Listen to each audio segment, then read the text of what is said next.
Peros. Un momento de compartir, aprender y disfrutar. Espera lo inesperado con la licenciada Susana Rasinski.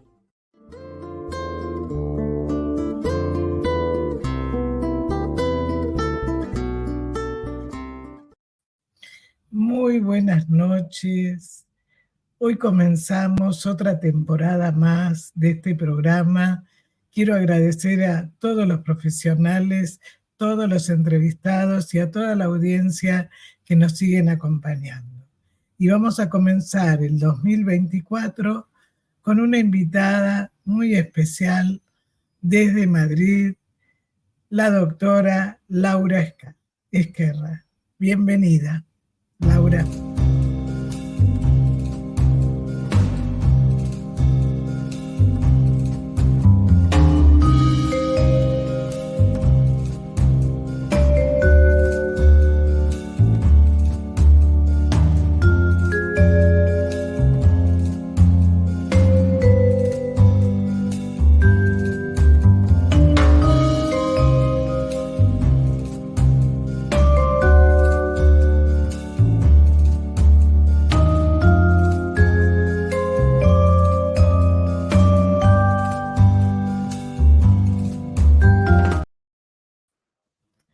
Bueno, muy buenas noches y gracias por estar, inaugurar. Gracias a ti, gracias a ti. Muy buenas noches. Bueno, es un tema muy actual y que nos desafía a nosotros muchísimo como psicoanalistas. El tema es la tecnología, las subjetividades, todo lo que está pasando en este mundo que estamos viviendo. ¿Y cómo empezaste, Laura, vos a investigar todo esto?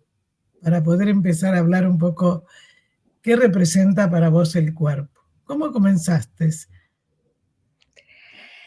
Bueno, en relación a la tecnología, me llamó la atención que empezaba a tener conocimiento del hecho que estaban apareciendo lo que se denominaban cyborgs por ahí, ¿no? Y bueno, y entonces eso me llevó a entrevistar, porque también me gusta mucho el arte, hago cosas también de psicoanálisis y arte, me llevó a entrevistar a Neil Harbinson, que es el primer cyborg reconocido por un estado, en el mundo, por un estado, ¿no?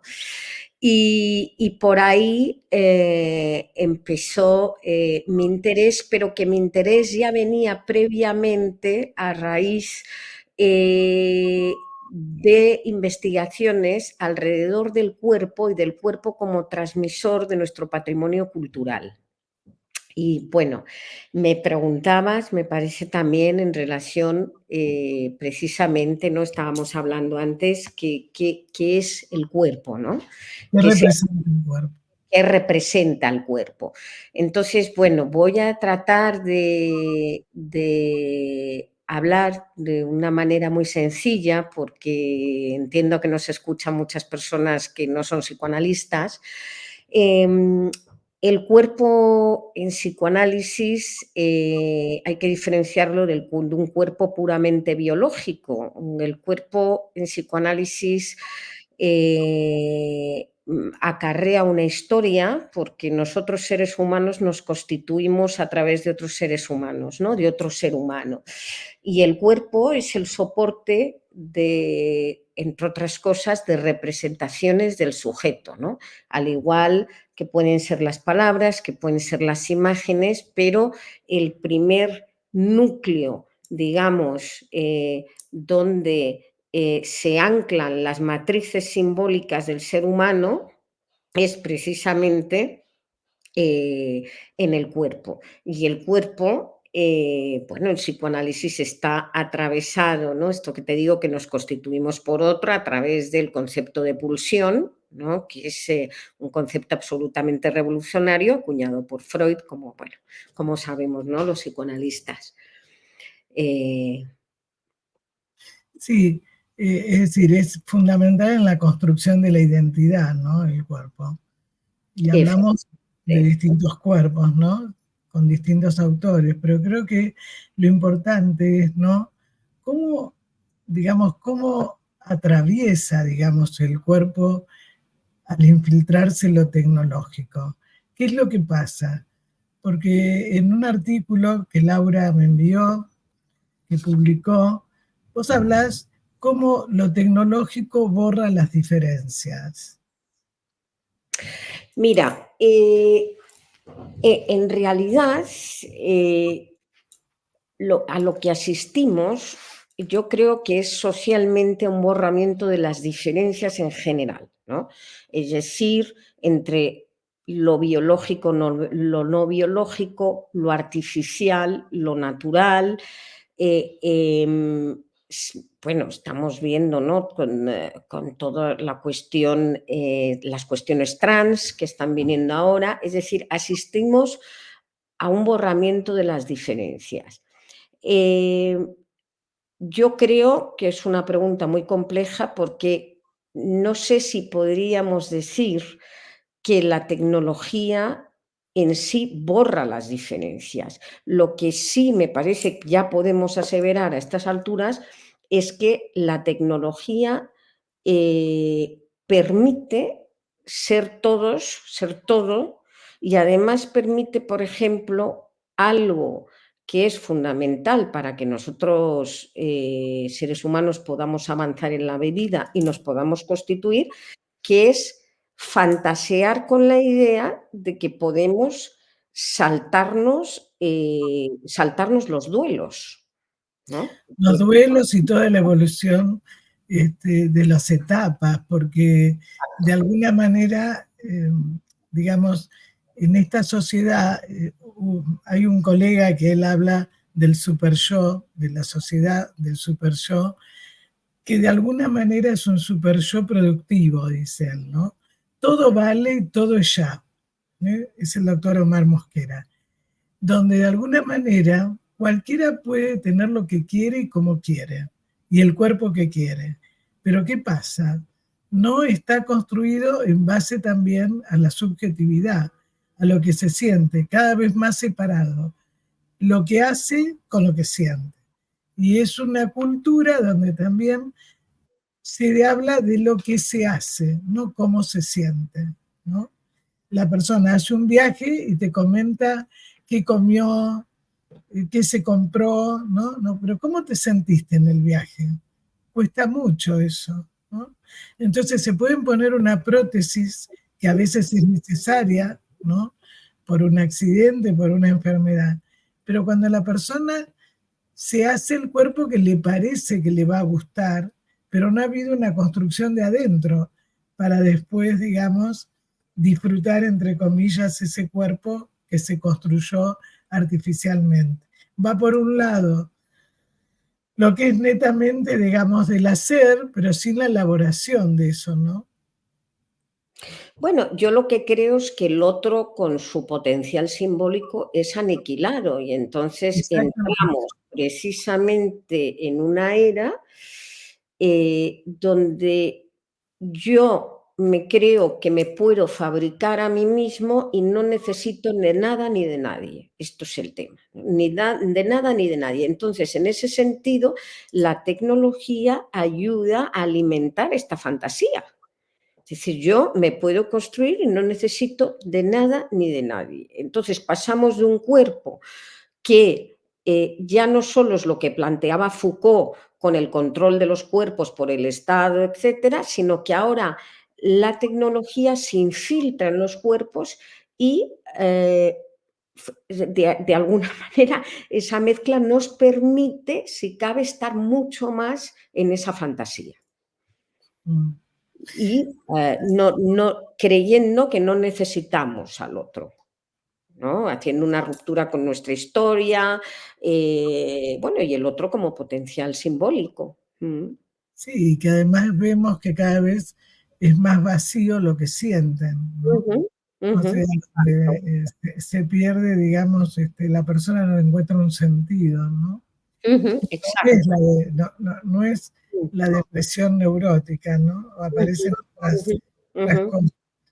¿Y cómo podés relacionar esto con tu experiencia que tuviste en la Bienal de Venecia y después vamos a ir a la entrevista que tuviste con Neil, ¿no?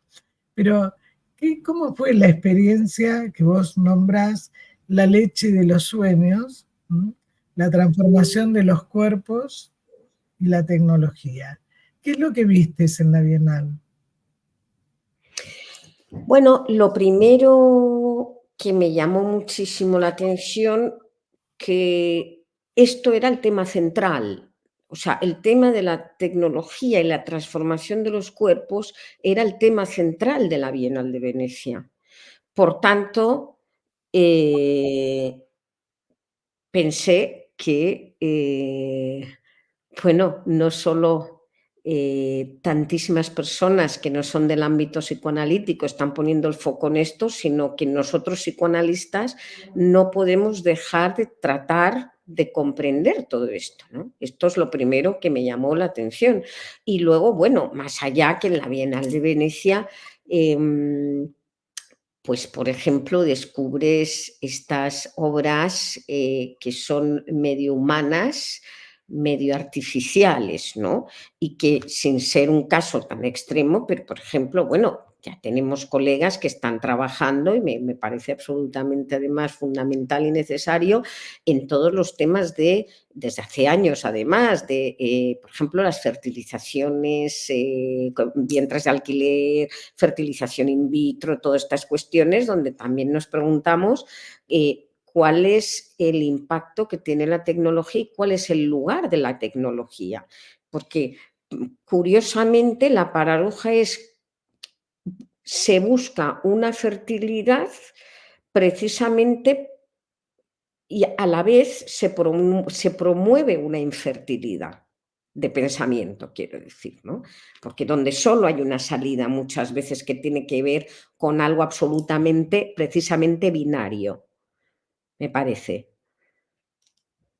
Sí, vos das lugar a otra cosa, ¿no? Cuando algunos de nosotros, hay un colega nuestro de Brasil, Renato Streichmer, y una filósofa, Alejandra Tortorelli, que justamente venimos hablando de que no se puede hablar en un pensamiento binario, ¿no? Sino una cosa más total, más dinámica, como que, supongamos, no puede tener un hijo, pero el no poder, eso sigue estando, aunque tenga por fertilidad asistida, ¿no? Es decir, aunque nosotros no lo veamos, hay otra parte que existe, ¿no? Aunque no lo veamos. Y cuando uno, digamos, emite un pensamiento así binario, clausura el pensamiento, ¿no? Sí, sí, absolutamente, sí. Y ahí, digamos, en la Bienal, cuando vos hablabas de la leche de los sueños, me llamó la atención, ¿no?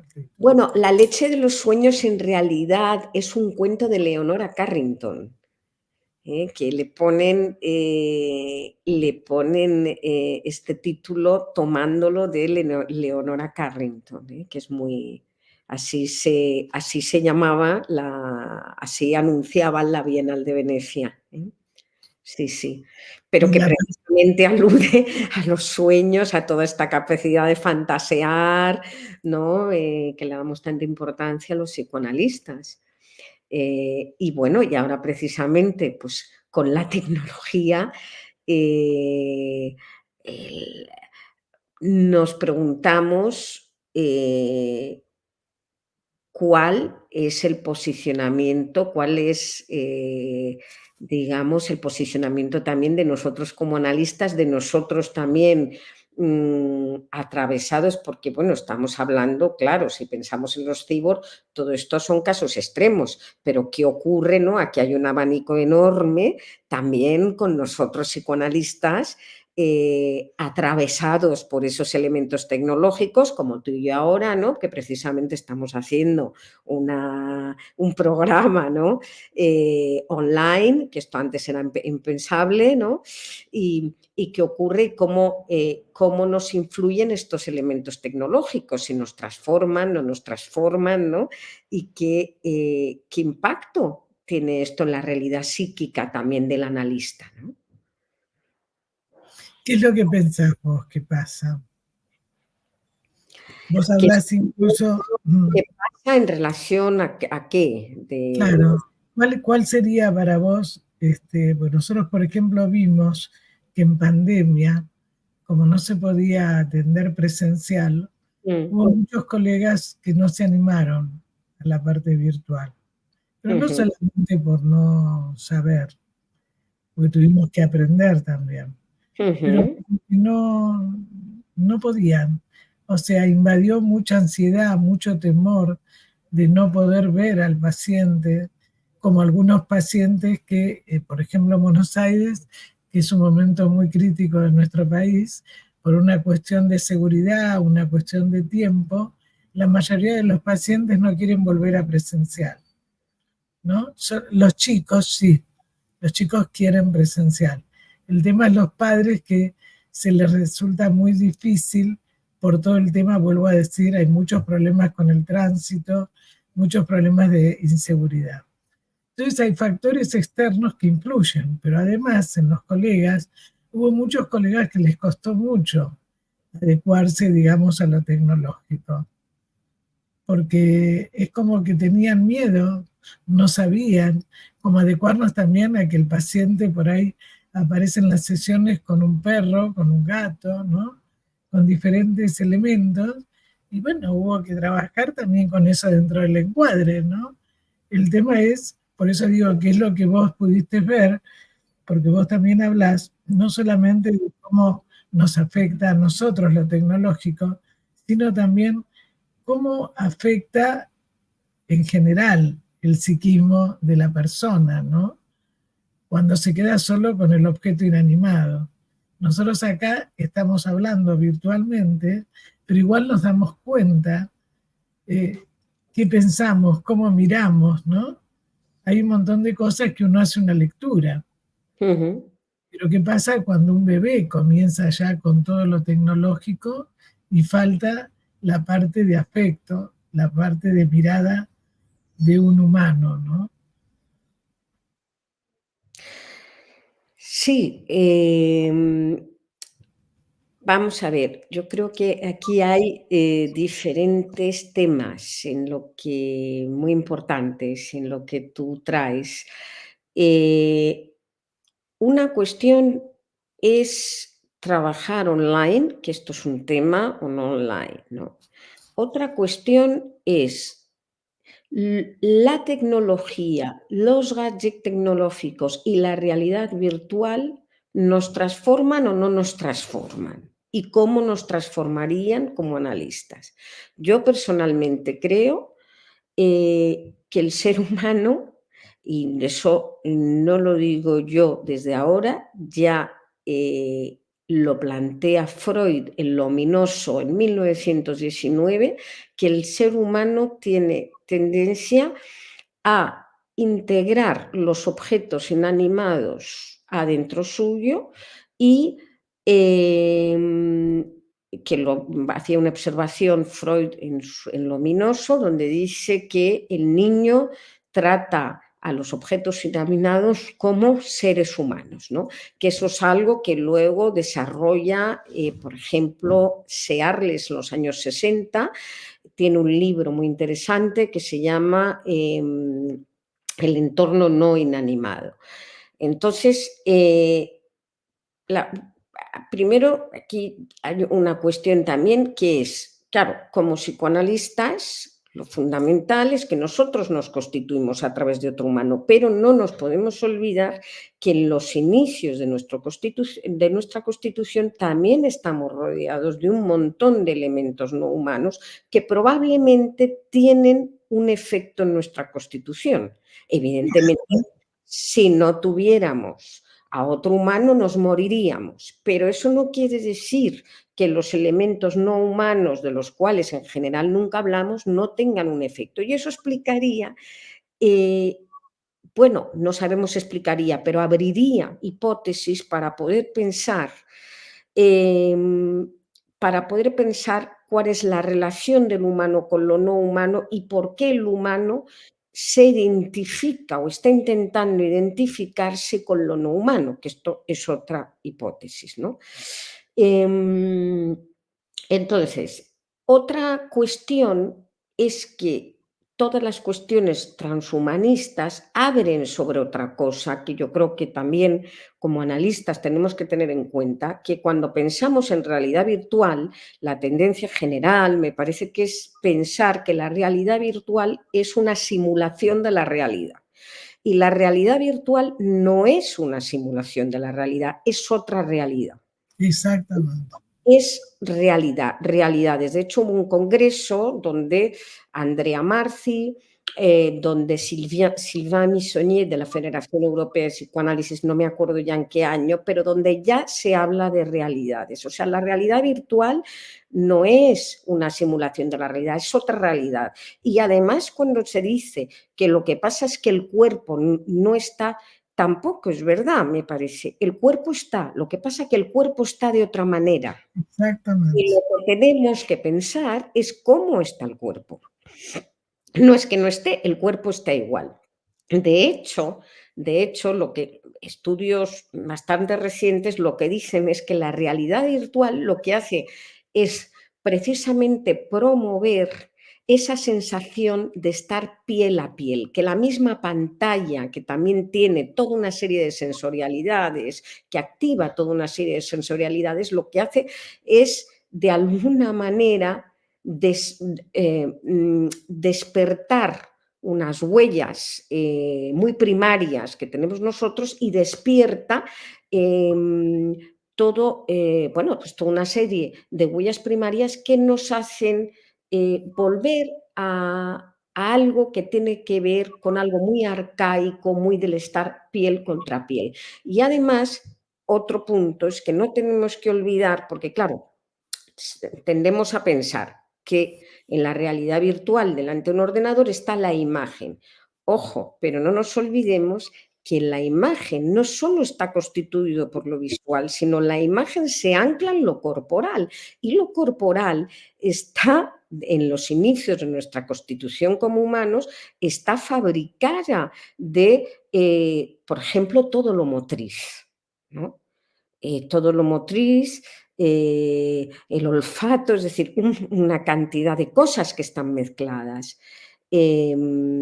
Por tanto, lo visual no es solo visual. Por tanto, en la realidad virtual se pone en juego toda una serie de cosas donde también se pone en juego el cuerpo. Evidentemente, pues probablemente en una realidad inmersiva, pues a lo mejor con más intensidad, pero de todas formas se pone en juego también el cuerpo, pero de otra manera. Totalmente de acuerdo, pero vos traes algo que hablamos antes de empezar a grabar, la importancia, por lo menos para mí, toda la escuela de Lapierre, ¿no? Que habla de contrastes, todo lo que tiene que ver con el ritmo, con los sonidos, con la motricidad, y cómo de alguna manera eso a veces se deja de lado, ¿no? Incluso en la educación que se tiene que modificar, porque realmente se va obstaculizando eso que sería lo espontáneo en un niño, ¿no? Y incluso cuando vos decís que se reactiva, ¿no? Estas alucinaciones motrices, ¿no? Las huellas, las marcas que empiezan desde el comienzo. De alguna manera, con toda esta estimulación, a veces favorece al niño. En pandemia me ha pasado a mí con una adolescente que el papá estaba muy enojado con ella porque le decía que quería que tuviera amigos reales, que los amigos de internet no eran amigos. Entonces yo le dije, bueno, eso le ayudó a ella a no suicidarse. Entonces después de un tiempo lo pudo comprender y en este momento está muy bien, la adolescente, dice, pero siguen siendo esos mis verdaderos amigos, son los que más me conocen.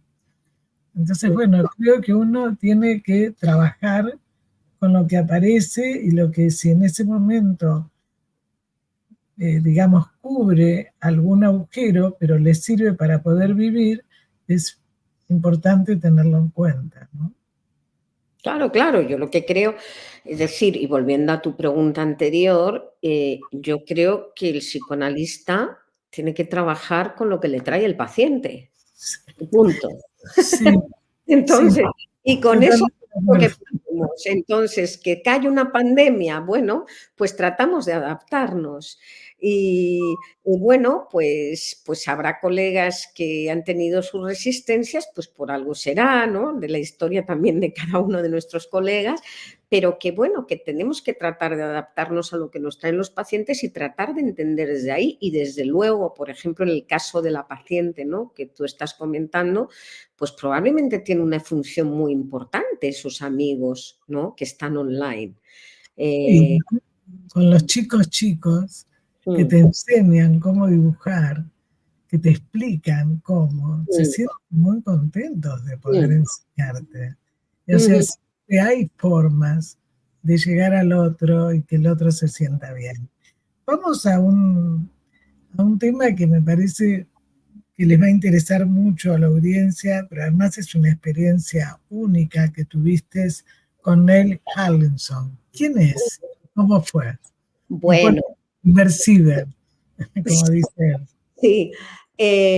Bueno, pues Neil Harbinson, como te comentaba al principio, es un chico joven que se define como cyborg y que es reconocido como el primer cyborg del mundo por un estado, ¿no? Él lleva esta lucha muy adelante, incluso crea la Asociación Transespecie para las personas que no se identifican eh, con otros seres humanos, sino que se identifican por ejemplo, con animales, o sea, con otros seres de otras especies, digamos, ¿no? Entonces, bueno, pues cómo fue este encuentro. Primero te comentaba antes que fue muy interesante ver que hasta el último momento no sabía ni dónde me iba a reunir, quiero decir dónde, ni siquiera en qué país, ni de qué manera, y que además el contacto, por lo menos el tipo de contacto que yo estoy acostumbrada, no era un contacto al uso, ¿no? Era un contacto a través de un ordenador, no sabía con quién estaba hablando, pensaba que no era con él, pero tampoco lo tenía claro porque todo se mantenía en secreto, entre otras cosas porque es un hombre que está amenazado y por grupos religiosos fundamentalistas y bueno, por tanto mantiene en secreto el lugar de su residencia. Y bueno, y aún así calculo y entiendo que que precisamente hay toda una cosa en relación a lo que le pasa que también hace que es un tipo de vínculo diferente con el otro, ¿no? Y bueno, entonces el caso es que fue una entrevista finalmente que se llevó a cabo en Barcelona, donde agradezco mucho además a mis colegas de Barcelona que me brindaran un espacio en la Sociedad Psicoanalítica de Barcelona y allí hicimos una entrevista muy larga que también, por cierto, grabamos durante 7 horas y donde yo me sentí muy temerosa al principio porque, bueno, era todo desconocido, pero fue muy interesante cómo él me fue explicando los implantes que tenía, ¿Qué es pero lo también que, qué es lo que se hizo para la audiencia? Porque mucha el gente no sabe. ¿Qué el implante se hizo? Como, sí, sí, claro, claro. Bueno, es una persona que sufre de acromatopsia desde el nacimiento, es decir, que solo ve en blanco y negro y que tiene una antena implantada en el lóbulo occipital, entre otras cosas. Tiene otros implantes, pero bueno, me voy a referir solo a este porque si no es algo muy extenso, ¿no? Y entonces a la vez es músico músico electrónico. Y entonces él, su deseo era convertirse en un músico electrónico, pero haciendo hincapié en la parte tecnológica, en ser medio tecnológico. Y a través del hecho de poder ser músico electrónico y de este implante le permite transformar los colores que capta la antena en sonidos, y además le permite bueno, estar conectado a rayos X, estar conectado a la NASA, un montón de cosas, a los emails, etcétera, qué mensajes recibe, cuáles no recibe, un montón de cosas que el resto de los humanos, digamos, no podríamos estar conectados, y eso le crea a él el sentimiento primero de, yo creo que es el más importante, de transformar profundamente su identidad, ¿no? Porque aparte que empieza a sentirse más alto, que en un momento determinado, por ejemplo, él comenta cómo le duele la antena, ¿no? Que esto, bueno, yo me quedé profundamente impactada, ¿no? Cuando me comentó esto, y que yo creo que da cuenta cómo hay una transformación en su yo, ¿no? Cómo él va integrando, y además esto le permite salir de una especie de precariedad en la que él se había sentido toda su vida desde niño, porque su madre le decía, pobrecito, que solo ves en blanco y negro, ¿no? Le permite salir de ahí y, bueno, entre otras cosas, ganarse la vida a través de esto, ¿no? Y sentir que él es un ser humano pues casi endiosado, digamos, ¿no? Que está por encima de cualquier otro ser humano. Entonces, pero yo creo que el punto central es que uno se cuestiona, bueno, ¿qué permite esta antena? ¿Permite esto, permite unas transformaciones? ¿Qué tipo de transformaciones? ¿No? Porque habría un sector de psicoanalistas que dirían, bueno, es que es un psicótico. Bueno, pero si nos atenemos a que es un psicótico, primero, en el mundo habría muchos más psicóticos de los que pensamos que ya hay, que son muchos, ¿no? Por un lado, y por otro lado, nos cerraría, yo creo, la posibilidad de poder seguir abriéndonos y pensando, ¿no? A estas nuevas, digamos así, quizás neoidentidades, ¿no? Porque lo que estamos viendo también es un surgimiento, ¿no? Que esto es un tema también muy importante últimamente, de nuevas subjetividades y nuevas identidades. Bueno, te dejo. Yo pensaba, no, mientras que te escuchaba, que tal vez cuando él se lo hizo, era lo único que podía hacer, hacérselo con su cerebro, ¿no? Porque pensaba que a veces se puede hacer eso mismo con un aparato externo al cerebro. O sea, hoy en día la complejidad y el avance tecnológico, ¿no? Pero él necesitaba, a lo mejor no se podía cuando él se lo hizo, no sé, no soy médica ni neuróloga, pero digamos como, porque hay muchas cosas que se pueden hacer de transformar a través de la tecnología, ¿no? Pero él necesitaba también hacérselo en la cabeza, ¿no? Esta cosa que es superior, porque no todos captan, como él puede captar a través de la antena, lo que es una antena, ¿no? Entonces, aparte de transformar los sonidos en colores, también es como lo que capta del otro, ¿no? Lo que entendemos por antena, ¿sí? Entonces, esta necesidad de él también de captar y de que lo capten, ¿no? Capten no en el sentido de capturado, ¿no? Sino de conexión, ¿no? Que es diferente. Por eso a mí me pareció, que te lo dije hace un rato, una persona muy inteligente, ¿no? Porque más allá de cómo él se siente, claro, él logra cosas que otros no hace, pero hay cosas que no puede porque no podía de su nacimiento, ¿no? Sin embargo, bueno, compensa con esto, ¿no? El tema es, como te dijeron algunos colegas, pero es un psicótico. cuando yo comenté que ibas a estar en el programa, me dijeron, pero eso es verdad, se hace eso. Bueno, aparece acá todo el miedo también a lo nuevo, ¿no? Porque también es una persona que vos me dijiste que te comentó un sueño, o sea, donde aporta cosas. Entonces, de alguna manera, se puede también trabajar con una persona así, ¿no? ¿Cómo te sentiste en la entrevista?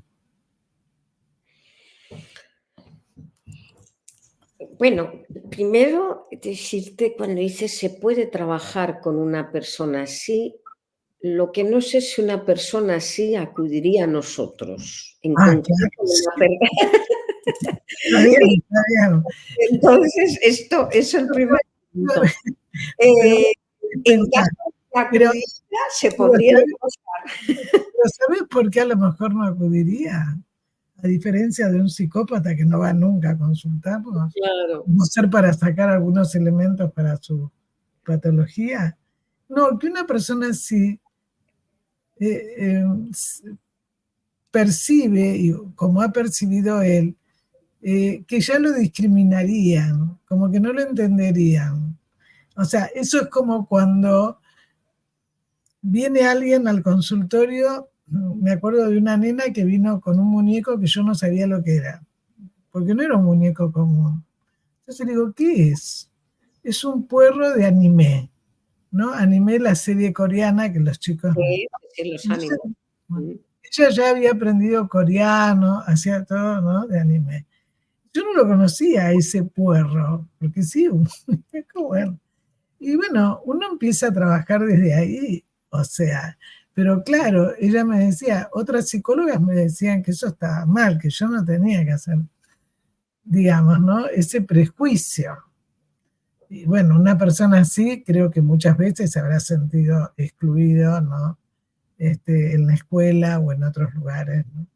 Porque además ya la mamá se sentía mal de que su hijo no pudiera ver en color. Claro, lo que pasa es que también este enlace que nosotros psicoanalistas hacemos de que ya la madre se sentía mal, de probablemente toda, podemos imaginar incluso toda una cuestión melancólica de la madre y todo esto, él no hace ningún enlace.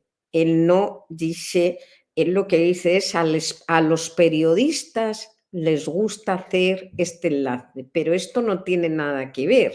Yo me he hecho esto porque lo traumático, ¿no? Porque yo quiero primero ser un músico experimental de este tipo y además lo traumático es lo social, pero él no hace ningún enlace, lo cuenta como dos cuestiones que serían compartimentos estancos. Y Así, además, él le parece que no tiene ningún problema. Por tanto, por eso te digo, no sé si una persona así vendría a vernos. En caso de que viniera a vernos, por supuesto que se podría trabajar con él, porque a mí sí, me ha parecido, yo por pacientes que he visto en la consulta, los he visto más perturbados y no llevan antena. Entonces, te quiero decir, tal eh, cual. tal cual, ¿no?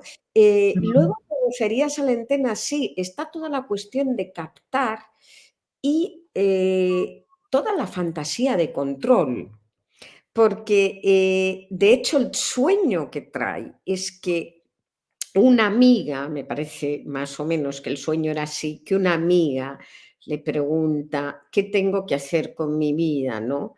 Y él le va poniendo con un mando a distancia, le va diciendo qué hacer y qué no hacer con su vida. Es decir, que probablemente, claro, la paradoja es que a pesar de él no querer hacer ningún enlace, él sueña y él está soñando la capacidad de control, ¿no?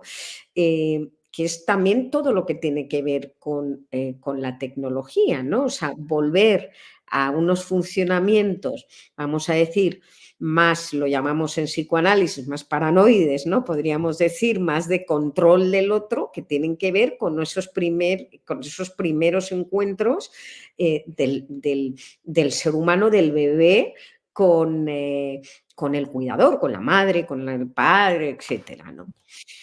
Sí, pero además también tú lo sabes muy bien, que cuando una persona se para así en estancos, es una forma también de defenderse y de sobrevivir. A él le sirvió, y entonces el tema es también respetar, y bueno, así como trajo el sueño, sin conocerte, como te dije antes, para mí eso se sintió muy bien con vos. Nadie cuenta un sueño así, ¿no? Si uno diría, bueno, es todo tecnológico, no, no.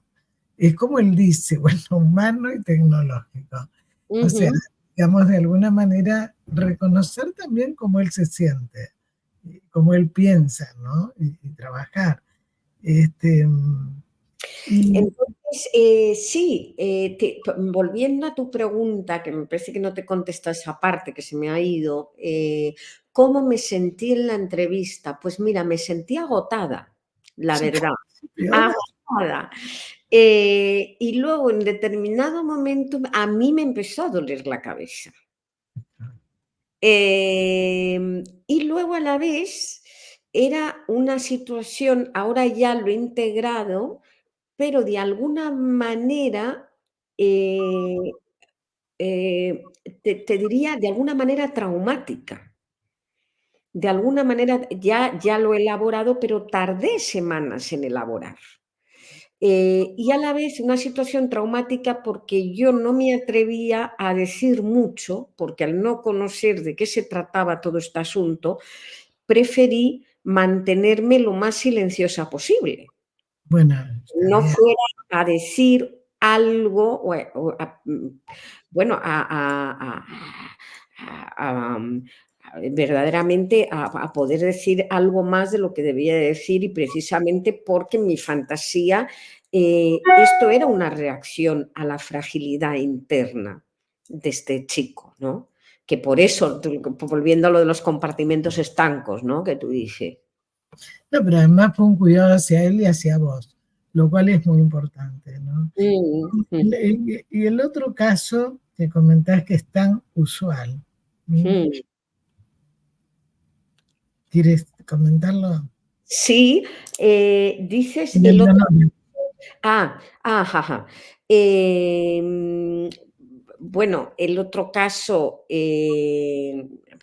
bueno, voy a comentar como una viñeta así, muy cortita, porque si no, claro, sería muy largo también. Bueno, el otro caso que tú leíste es de una paciente de 12 años y medio, que consulta, bueno, tiene toda una acumulación de pérdidas y de cuestiones traumáticas en su vida, entre otras cosas la muerte de la madre y la pérdida de su lengua materna, que el padre no habla porque los padres están separados. Bueno, es una situación muy compleja. La pérdida de varios países, incluido a partir de la muerte de la madre, el país donde ella vive, el reencuentro con la familia paterna que no conoce previamente y la pérdida, como os he dicho, de toda la familia materna, porque bueno, ocurren muchas cosas muy graves, pero el caso es que es una chica que desde los 2 años la han dejado sola con una pantalla de ordenador y ella se refugia en su ordenador y su ordenador es su vida, ¿no? Como dice ella, yo descubrí los agujeros negros a partir de mi tableta de ordenador. Entonces es una niña criada donde la madre le deja no venir a comer con todo el mundo, donde la madre le dice que no son madre e hija y que son amigas. Entonces estamos hablando de una situación muy patológica. Bueno, y entonces ella se construye todo un mundo virtual donde sus amigos solo son virtuales y llega un punto donde ella no quiere salir de la habitación. Entonces el motivo de consulta es porque ella no quiere, o sea, una vez fallecida la madre, que ya el padre se hace cargo de ella, no quiere salir de la habitación, no quiere reencontrarse, digamos, entre comillas, con su nueva familia, y todo transcurre a través de sus amigos virtuales, ¿no? Donde ella, a través de los caracteres que va eligiendo, ella va narrando todas sus problemáticas y su historia, ¿no? Donde ella puede ser todos los personajes, puede ser todo, puede ser hombre, puede ser mujer, todos sus personajes son bisexuales, transexuales, asexuales, y ella navega entre todo esto, ¿no? Entonces, ¿qué pasa? Que uno de los síntomas que tiene, claro, es que si se le quita internet es como si le amputaran un brazo. Entonces, todo el trabajo, bueno, y luego una sensación, yo tuve una sensación como muy siniestra desde los inicios, ¿no? Porque, bueno, a todo esto ella trae el móvil, una de las cosas preciadas que ha heredado es el móvil de la madre, ¿no? Entonces ella va trayendo los dibujos que hace, todo esto en el móvil de la madre. Entonces, ¿qué? Perdón, trae a la madre, sí. Trae a la madre. No, claro. Bueno, hay momentos muy conmovedores en la consulta, porque, por ejemplo, hay un día que ella trae literalmente a la madre, porque, bueno, es una niña que va vestida o de colegiala sexualizada o con ropa de la madre, ¿no? Y hay veces que incluso tumban el diván, hace una composición con el abrigo y trae a la madre tal cual, ¿no? Y bueno, dentro de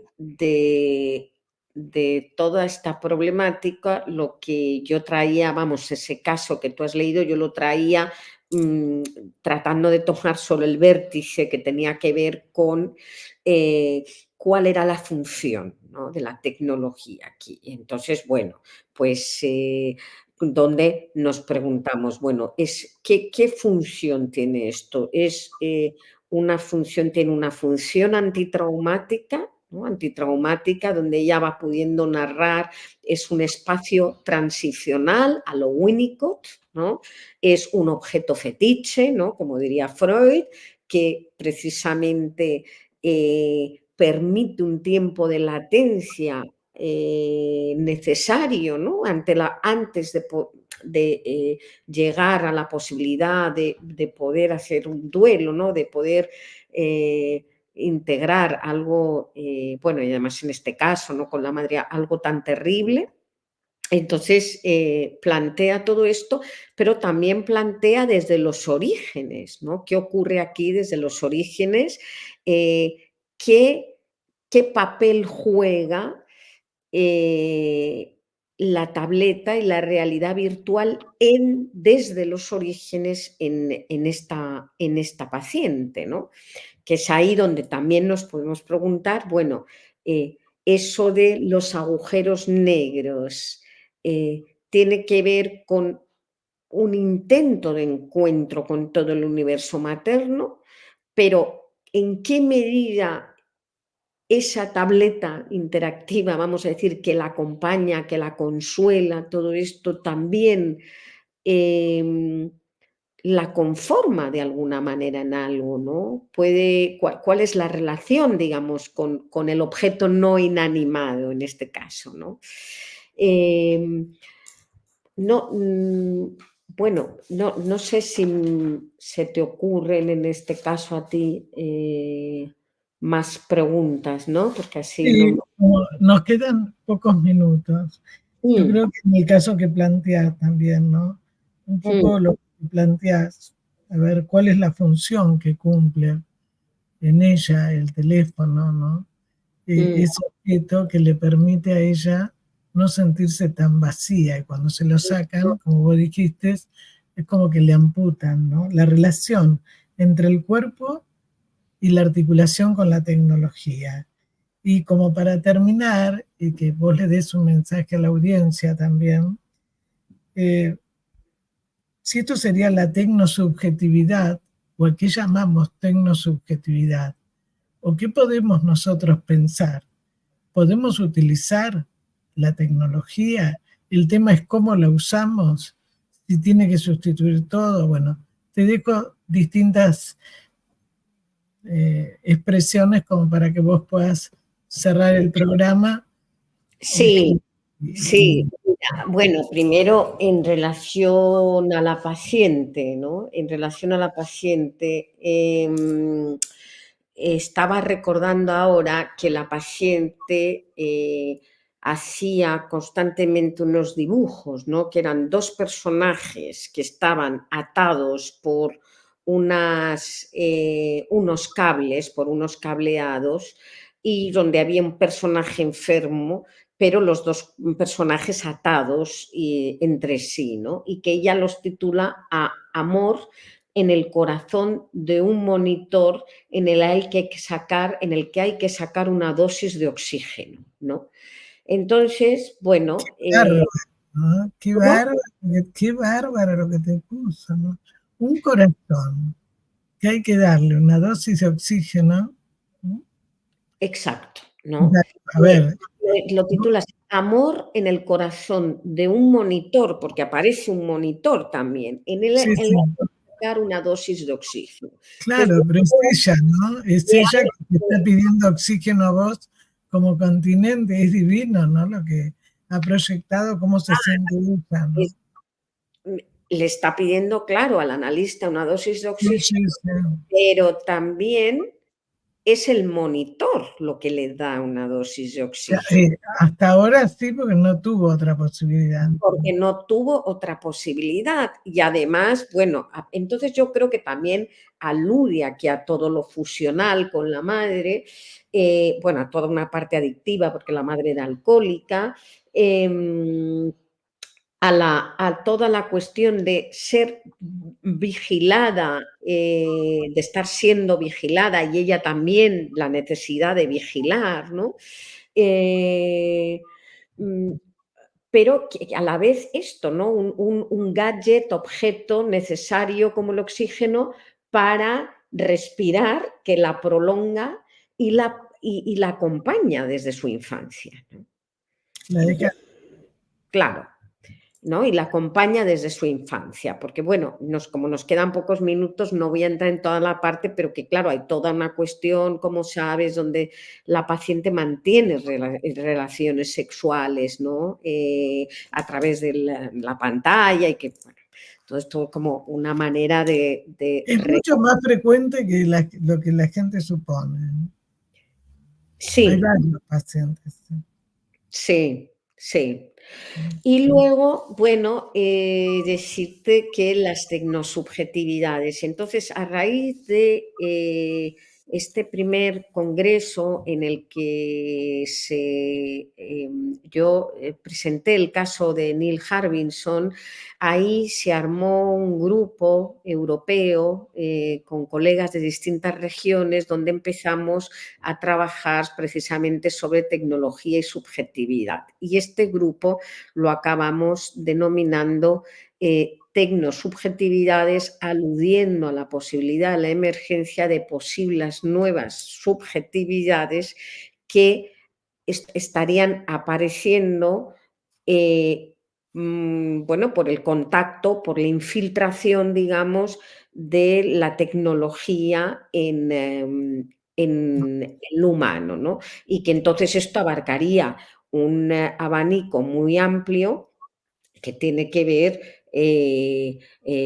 cuerpo-mente, por decirlo así, de manera muy simple, cuerpo-mente, tecnología, desde lo más extremo, que sería el caso del cibor, hasta nosotros psicoanalistas prolongados por una máquina, ¿no? Y cuestionándonos cómo puede esto transformar, que es otra cosa muy importante, yo creo que no hemos dicho, puede esto transformar el yo, ¿no? Que es lo que planteábamos con Neil Harbinson, porque si recordamos, por ejemplo, ¿no? ¿Cuál es la definición en el yo y el ello de Freud, ¿no? Sobre el cuerpo? El cuerpo es una esencia cuerpo, pero sobre todo lo que es una proyección. Entonces, si a través de la proyección, por ejemplo, que hace Neil Harbinson, ¿no?, sobre su antena, transforma el cuerpo, eso transforma el yo. Entonces podemos hablar de un yo cíborg, y si podemos hablar de un yo cíborg, podemos hablar de una transformación en el inconsciente. Y entonces, bueno, de manera, las tecnosubjetividades empezarían desde, ya os digo, lo más extremo, hasta decir, bueno, estamos nosotros, analistas, ya prolongados por una máquina y ya también atravesados por la realidad virtual, y eso está ya transformando nuestros inconscientes, ¿no? Entonces, bueno, decir que en Florencia, que será el próximo congreso de la Federación Europea, al ser ya grupo oficial, vamos a tener un encuentro con los colegas, que aquellos que estén allí están, gratamente invitados, que en torno precisamente a estas, las tecnosubjetividades, porque queremos precisamente sensibilizar a los colegas con toda esta situación, con todo este tema, ¿no? ¿Y qué mensaje te dejo el cierre del programa, y agradecerte, por supuesto, y comprometerte para otro momento de este año que se inicia? ¿Qué mensaje, si querés dejarle a la audiencia para cerrar el programa? Un fuerte abrazo y agradecerte. Bueno, lo primero, agradecerte a ti, Susana, un lujo tener una charla tan amable, tan agradable contigo. Felicitarte a ti por este programa, porque me parece que haces una labor importantísima para que no solo conozcamos los psicoanalistas la labor que estamos haciendo por ahí, pero que de los mundos no psicoanalíticos, ¿no?, que esto también llegue por ahí. Felicitarte y agradecerte de todo corazón verdaderamente todo el trabajo, tú sola además, que haces, Con la ayuda de ustedes y de la audiencia que acompaña, ¿no? ¿Cómo? Con la ayuda de ustedes y de la audiencia que acompaña y del equipo técnico, ¿no? Bueno, es entre todos, ¿no? Pero Para tener un entusiasmo me parece muy particular, y un amor también muy particular a esta profesión, ¿no?, y a la labor que se desarrolla. Entonces, yo te lo agradezco profundamente, te agradezco haberme dado esta oportunidad. Y bueno, por cerrar, ¿no?, todo lo que estamos comentando, que con gusto, no solo yo, pero mi equipo también, ¿no?, estamos deseosos de recibir propuestas de otros colegas, en saber qué están investigando, ¿no?, si hay investigaciones en esta línea, poder estar en contacto, conocer bueno, lo que, si es que no conocemos, ¿no?, lo que otros colegas pueden estar haciendo. Y bueno, y con mucho gusto, pues Susana, en cualquier otro momento seguir dialogando contigo y volver a otro programa tuyo, lo que sea, y sí, cómo no. con mucho gusto. Bueno, un abrazo. Un abrazo. Pronto. Un abrazo. Gracias. Nos vemos pronto. Gracias. Chao.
peros. Un momento de compartir, aprender y disfrutar. Espera lo inesperado con la licenciada Susana Rasinski.